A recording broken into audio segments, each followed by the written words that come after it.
സദൃശ്യവാക്യങ്ങൾ അധ്യായം 14. സ്ത്രീകളിൽ ജ്ഞാനമുള്ളവൾ തൻ്റെ വീട് പണിയുന്നു, ഭോഷത്വമുള്ളവളോ അത് സ്വന്തം കൈകളാൽ പൊളിച്ചു കളയുന്നു. നേരായി നടക്കുന്നവൻ യഹോവ ഭക്തൻ, നടപ്പിൽ വക്രതയുള്ളവനോ അവനെ നിന്ദിക്കുന്നു. ഭോഷൻ്റെ വായിൽ ഡംഭത്തിൻ്റെ വടിയുണ്ട്, ജ്ഞാനികളുടെ അധരങ്ങളോ അവരെ കാത്തുകൊള്ളുന്നു. കാളകൾ ഇല്ലാത്തിടത്ത് തൊഴുത്ത് വെടിപ്പുള്ളത്, കാളയുടെ ശക്തി കൊണ്ടോ വളരെ ആദായമുണ്ട്. വിശ്വസ്ത സാക്ഷി ഭോഷ്ക് പറകയില്ല, കള്ളസാക്ഷിയോ ഭോഷ്ക് നിശ്വസിക്കുന്നു. പരിഹാസി ജ്ഞാനം അന്വേഷിച്ചിട്ടും കണ്ടെത്തുന്നില്ല, വിവേകമുള്ളവനോ പരിജ്ഞാനം എളുപ്പം.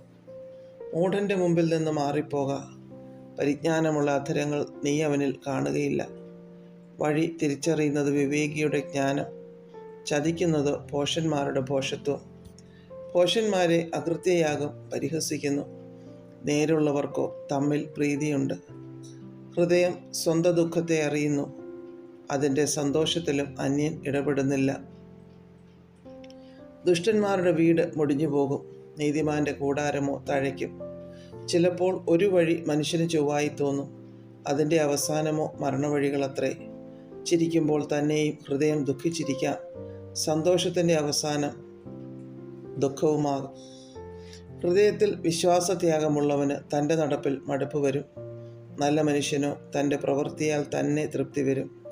അല്പബുദ്ധി ഏതു വാക്കും വിശ്വസിക്കുന്നു, സൂക്ഷ്മബുദ്ധിയോ തൻ്റെ നടപ്പ് സൂക്ഷിച്ചുകൊള്ളുന്നു. ജ്ഞാനി ഭയപ്പെട്ട് ദോഷം അകറ്റി നടക്കുന്നു, ഭോഷനോ ധിക്കാരം പൂണ്ട് നിർഭയനായി നടക്കുന്നു. മുൻകോപി ഭോഷത്വം പ്രവർത്തിക്കുന്നു, ദുരുപായി ദ്വേഷിക്കപ്പെടും. അല്പബുദ്ധികൾ ഭോഷത്വം അവകാശമാക്കിക്കൊള്ളുന്നു, സൂക്ഷ്മബുദ്ധികളോ പരിജ്ഞാനമണിയുന്നു. ദുർജനം സജ്ജനത്തിൻ്റെ മുമ്പിലും ദുഷ്ടന്മാർ നീതിമാന്മാരുടെ വാതിൽക്കലും വണങ്ങി നിൽക്കുന്നു. ദരിദ്രനെ കൂട്ടുകാരൻ പോലും പകയ്ക്കുന്നു, ധനവാനോ വളരെ സ്നേഹിതന്മാരുണ്ട്. കൂട്ടുകാരനെ നിന്ദിക്കുന്നവൻ പാപം ചെയ്യുന്നു, എളിയവരോട് കൃപ കാണിക്കുന്നവനോ ഭാഗ്യവാൻ. ദോഷം നിരൂപിക്കുന്നവൻ ഉഴന്നു പോകുന്നില്ലയോ, നന്മ നിരൂപിക്കുന്നവർക്കോ ദയയും വിശ്വസ്തതയും ലഭിക്കുന്നു. എല്ലാ തൊഴിലും കൊണ്ട് ലാഭം വരും, അധര ചർവണം കൊണ്ടോ ഞെരുക്കമേ വരൂ. ജ്ഞാനികളുടെ ധനം അവർക്ക് കിരീടം, മൂഢന്മാരുടെ ഭോഷത്വമോ ഭോഷത്വം തന്നെ. സത്യസാക്ഷി പ്രാണരക്ഷ ചെയ്യുന്നു, ഭോഷ്ക് നിശ്വസിക്കുന്നവനോ വഞ്ചന ചെയ്യുന്നു. യഹോവ ഭക്തന് ദൃഢധൈര്യമുണ്ട്, അവൻ്റെ മക്കൾക്കും ശരണമുണ്ടാകും. യഹോവ ഭക്തി ജീവൻ്റെ ഉറവാകുന്നു, അതിനാൽ മരണത്തിൻ്റെ കണികളെ ഒഴിഞ്ഞുപോകും.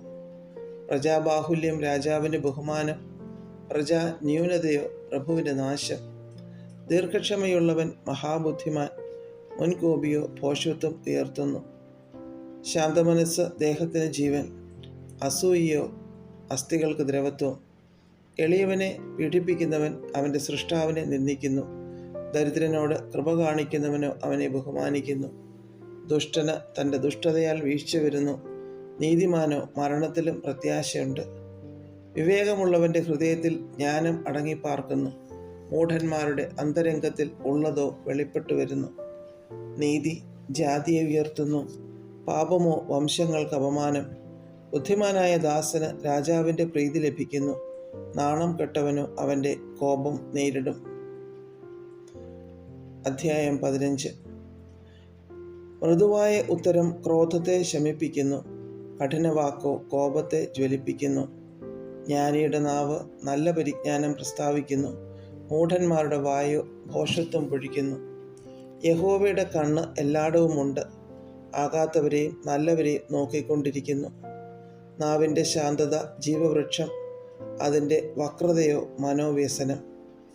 ഭോഷൻ അപ്പൻ്റെ പ്രബോധനം നിരസിക്കുന്നു, ശാസനയെ കൂട്ടാക്കുന്നവനോ വിവേകിയായിത്തീരും. നീതിമാന്റെ വീട്ടിൽ വളരെ നിക്ഷേപമുണ്ട്, ദുഷ്ടൻ്റെ ആദായത്തിലോ അനർത്ഥം. ജ്ഞാനികളുടെ അധരങ്ങൾ പരിജ്ഞാനം വിതറുന്നു, മൂഢന്മാരുടെ ഹൃദയമോ നേരുള്ളതല്ല. ദുഷ്ടന്മാരുടെ യാഗം യഹോവയ്ക്ക് വെറുപ്പ്, നേരുള്ളവരുടെ പ്രാർത്ഥനയോ അവന് പ്രസാദം. ദുഷ്ടന്മാരുടെ വഴി യഹോവയ്ക്ക് വെറുപ്പ്, എന്നാൽ നീതിയെ പിന്തുടരുന്നവനെ അവൻ സ്നേഹിക്കുന്നു. സന്മാർഗം ത്യജിക്കുന്നവന് കഠിന ശിക്ഷ വരും, ശാസന വെറുക്കുന്നവൻ മരിക്കും. പാതാളവും നരകവും യഹോവയുടെ ദൃഷ്ടിയിലിരിക്കുന്നു. മനുഷ്യപുത്രന്മാരുടെ ഹൃദയങ്ങൾ എത്രയധികം!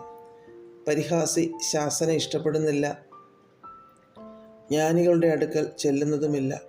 സന്തോഷമുള്ള ഹൃദയം മുഖപ്രസാദമുണ്ടാക്കുന്നു, ഹൃദയത്തിലെ വ്യസനം കൊണ്ടോ ധൈര്യം ക്ഷയിക്കുന്നു. വിവേകമുള്ളവൻ്റെ ഹൃദയം പരിജ്ഞാനം അന്വേഷിക്കുന്നു, മൂഢന്മാരുടെ വായു ഭോഷത്വം ആചരിക്കുന്നു. അരിഷ്ടൻ്റെ ജീവനാൾ ഒക്കെയും കഷ്ടകാലം, സന്തുഷ്ട ഹൃദയനോ നിത്യമോത്സവം. ബഹുനിക്ഷേപവും അതിനോടുകൂടെ കഷ്ടതയും ഉള്ളതിനേക്കാൾ യഹോവ ഭക്തിയോടുകൂടെ അല്പധനം ഉള്ളത് നന്ന്. ദ്വേഷമുള്ളയിടത്തെ തടിപ്പിച്ച കാളയേക്കാൾ സ്നേഹമുള്ളയിടത്തെ ശാകഭോജനം നല്ലത്. ക്രോധമുള്ളവൻ കലഹമുണ്ടാക്കുന്നു, ദീർഘക്ഷമയുള്ളവനോ കലഹം ശമിപ്പിക്കുന്നു. മടിയൻ്റെ വഴി മുള്ളുവേലി പോലെയാകുന്നു, നീതിമാന്മാരുടെ പാതയോ പെരുവഴി തന്നെ. ജ്ഞാനമുള്ള മകൻ അപ്പനെ സന്തോഷിപ്പിക്കുന്നു, മൂഢനോ അമ്മയെ നിന്ദിക്കുന്നു. ഭോഷത്വം ബുദ്ധിഹീനന് സന്തോഷം, വിവേകിയോ ചൊവ്വായി നടക്കുന്നു. ആലോചനയില്ലാഞ്ഞാൽ ഉദ്ദേശങ്ങൾ സാധിക്കാതെ പോകുന്നു, ആലോചനക്കാരുടെ ബഹുത്വത്താലോ അവ സാധിക്കുന്നു. താൻ പറയുന്ന ഉത്തരം ഹേതുവായി മനുഷ്യന് സന്തോഷം വരും, തക്ക സമയത്ത് പറയുന്ന വാക്ക് എത്ര മനോഹരം. ബുദ്ധിമാന്റെ ജീവയാത്ര മേലോട്ടാകുന്നു, കീഴെയുള്ള പാതാളത്തെ അവൻ ഒഴിഞ്ഞു പോകും. അഹങ്കാരിയുടെ വീട് യഹോവ പൊളിച്ചു കളയും, വിധവയുടെ അതിരോ അവൻ ഉറപ്പിക്കും. ദുരുപായങ്ങൾ യഹോവയ്ക്ക് വെറുപ്പ്, ദയാവാക്കോ നിർമ്മലം. ദുരാഗ്രഹി തൻ്റെ ഭവനത്തെ വലയ്ക്കുന്നു, കോഴ വെറുക്കുന്നവനോ ജീവിച്ചിരിക്കും. നീതിമാൻ മനസ്സിൽ ആലോചിച്ചുത്തരം പറയുന്നു, ദുഷ്ടന്മാരുടെ വായു ദോഷങ്ങളെ പൊഴിക്കുന്നു. യഹോവ ദുഷ്ടന്മാരോട് അകന്നിരിക്കുന്നു, നീതിമാന്മാരുടെ പ്രാർത്ഥനയോ അവൻ കേൾക്കുന്നു. കണ്ണിൻ്റെ ശോഭ ഹൃദയത്തെ സന്തോഷിപ്പിക്കുന്നു, നല്ല വർത്തമാനം അസ്ഥികളെ തണുപ്പിക്കുന്നു. ജീവാർത്ഥമായ ശാസന കേൾക്കുന്ന ചെവിയുള്ളവൻ ജ്ഞാനികളുടെ മധ്യേ വസിക്കും. പ്രബോധനം ത്യജിക്കുന്നവൻ തൻ്റെ പ്രാണനെ നിരസിക്കുന്നു, ശാസന കേട്ടനുസരിക്കുന്നവനോ വിവേകം സമ്പാദിക്കുന്നു. യഹോവ ഭക്തി ജ്ഞാനോപദേശമാകുന്നു, മാനത്തിന് വിനയം മുന്നോടിയാകുന്നു.